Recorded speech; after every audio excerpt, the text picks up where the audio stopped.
Hello friends, welcome to Apex Chess Academy. Today's our topic is the center, the importance of center and the types of center.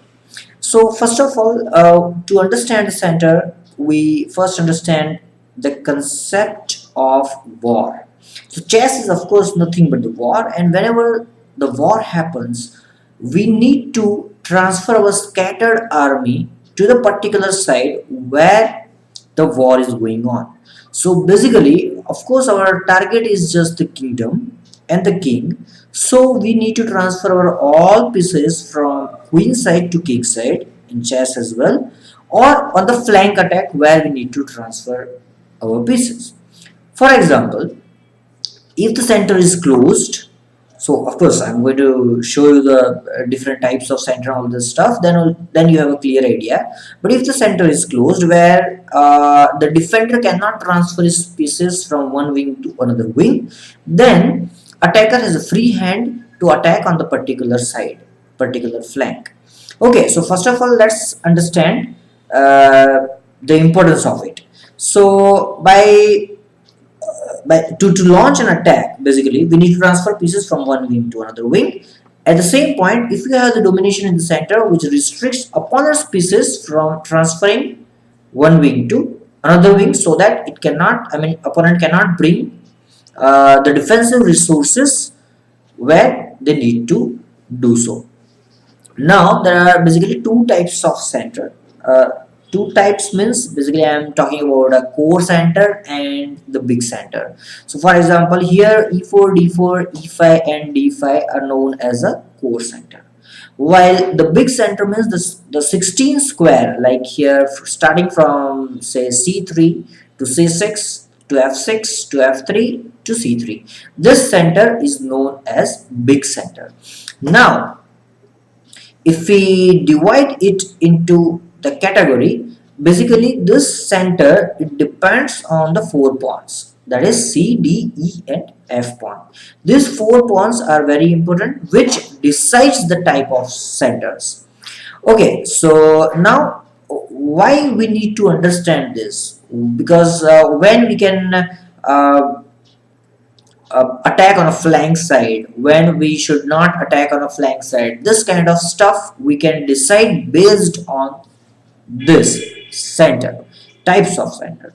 If the center is closed, we may attack on a flank side. If the center is not closed, we cannot attack on a flank side. So in future as well, we'll when I have covered one separate playlist which is pawn play, and where I just covered one topic so far, which is double pawn. So in my future videos I have planned to cover one topic, when to push your kingside pawns. So in that particular case, you have to understand this concept, types of center. Without this you cannot understand the topic, when to push your kingside pawns. So before going to that, first of all let's go through this part. Now here, based on these four pawns, how the pawns has been exchanged and all this stuff, how the pawns are placed, the types of center has been decided. So now you can see the table which is on the right side. You can see there are basically five types of center there. That is closed center, open center, fixed center, mobile center, and the dynamic center. Now I have given two terms. That is, first term is the number of pawns exchanged and the number of pawns blocked. Depends on this. So when I'm talking about number of pawns blocked or number of pawns blocked or exchanged, it only depends about this four pawns c, d, e and f. We are not considering rook pawn or the knight pawn, right? So when we are deciding about the center, when I'm talking about number of pawns exchange, just consider c, d, e and f pawns. Okay, so if let's say when the center is closed, if there are two or more pawns blocked by each other, we can consider the center is closed. This is the first type of center. The second type of center we can say is open center. Now when we can consider the center is open, for example, if there are two pawns has been exchanged, so far, and there is no blocked pawns in the center, then we can consider the center is open. Next one is fixed center. Fixed center means what? Fixed center means, suppose if there is one pawn exchange or two pawns exchange and the number of pawns blocked is 1. This is very important. There is one blocked pawn and the number of center pawn exchange should be either 1 or 2. In such case, we can consider the center is fixed. The next one, which is mobile center.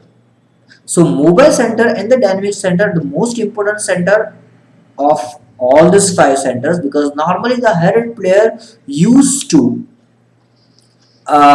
target this kind of center against the lower rate player. So they want to achieve either mobile center or the dynamic center right from the opening. Okay, so now let's understand the topic mobile center. Okay, so in mobile center, when we can consider the center is mobile, for example, if you have let's say a number of pawns blocked which is either 0 or 1 and center pawn exchange which should be 1, right? So you can again check, which is given in the table. So number of pawns center pawn exchange which should be 1 and the number of pawns blocked should be either 0 or 1. In such type of case, we can say the center is mobile. And the last one, which is the dynamic. Dynamic center means the center is yet not decided, right? So when the center yet is not decided, so that kind of center we can put in the category of dynamic center, right? So dynamic center means if the number of pawn exchange which is 0 and number of pawns blocked which is either 0 or 1, so that kind of center we can consider in a dynamic center. So this is what I'll just give you the brief. So now we'll see few examples based on this. Now let's check the first example. I'm just going through a few moves because of just blind players. Okay, so let's go through this. E4, E6, D4, D5, E5, C5, C3, Knight C6, Knight F3, Bishop D7, A3, and either move CD4 or C4. Both gives the typical center, which is closed center, where we have 2 or more pawns facing each other, blocked with each other. So this kind of center we can say is a closed center. Now let's go through the second type of center, which is open center. Actually this center comes around 19 moves, so I'm just going through the quick moves. Okay, it starts with the Ruy Lopez. E4, E5, Knight F3, Knight C6, Bishop B5, A6, Bishop A4, Knight F6, short castle, Bishop E7, Rook E1, B5, Bishop B3, D6, C3, castle, H3, Knight B8, D4, and B7, and B2, Bishop B7. So this is known as a brayer. Now Bishop C2, Rook E8, A4, Bishop F8, Bishop D3, C6, Knight F1, and now D5. So after D5, white played Bishop G5, DE4, Rook E4, Knight is 8 pinned, Bishop E7, Rook A2, ED4, Knight D4. So now you can see the center, the E and D pawns have been exchanged, and this type of center is known as open center, where 2 pawns has been exchanged and there is no blocked pawns so far. So this center is known as open center, right? Now let's see the third type of center, which is fixed center. So here let's consider E4, D6, D4, C6, Knight C3, Queen C7, A4, E5, Knight F3, Bishop G4, Bishop E2, Knight F6, castle, Bishop E7, Bishop E3, castle, Knight D2, Bishop E2, Queen E2, Knight A6, A5, Knight B4, and now D into E5. And after D into E5, the center which has been arised is fixed center, or we can say the static center. So there are 2 names for this, either fixed center or the static center. So normally in table you can see that I have mentioned in the center that is a mobile center or the fixed center at some point. So normally when we have exchanged one center pawn and one center pawn is blocked, Actually, sometimes we can put in a category of fixed center, or sometimes we can put it in a category of mobile center. So in this particular case, we can say this center is basically the fixed center, where only one pawn is blocked each other and it is difficult to open this kind of center, and that's why we can consider it as a fixed center. Now let's go through the next phase, next center, which is mobile center. Now let's say d4, d5, c4, knight c6, knight f3, bishop g4, c d5, bishop f3, d6. So this is somewhat played by Chigorin, and that's why this opening itself known as Chigorin. Bishop into knight c3, e6, e4, and Chigorin has played few games in this particular position. One game he played here the knight f6, and in this game it was an improvement. He played bishop b4. So basically, I'm going to take separate center in a separate lecture, basically a separate video. This is just an introduction part where I'm just going to show you some basic concept, which type of position is known as which type of center, right? So this center is known as a mobile center, where there is only one pawn has been exchanged, and the rest of the tension is already maintained. And this is what the point in mobile center, where after f5, basically here white should maintain the tension with the move bishop c4, but in the game e5 was played, and then the d5 square is very weak, and gradually black can consider some moves like knight e7, knight d5, and make a use of this d5 square. So in case of this mobile center, basically opponent can strike into the center whenever they want, and this is what the strength of good players, right? So they can keep the terms, all the trumps in their hand, right? So basically by playing this f5 move, they can break the center whenever they want, right? So this is known as the mobile center. And now let's see the dynamic center.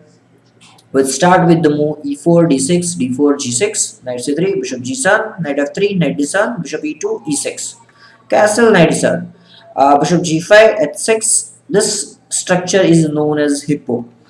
Uh, okay, now let's say bishop e3, bit passive, but okay. Now let's say b6, a4, a5, with d2. So here you can see easily that this kind of center where yet there is no pawns has been blocked, nothing has been exchanged, and that's why this kind of center is known as dynamic center. So when the game goes on, basically the center is transformed from above four types of center, and that's why this is known as a dynamic center.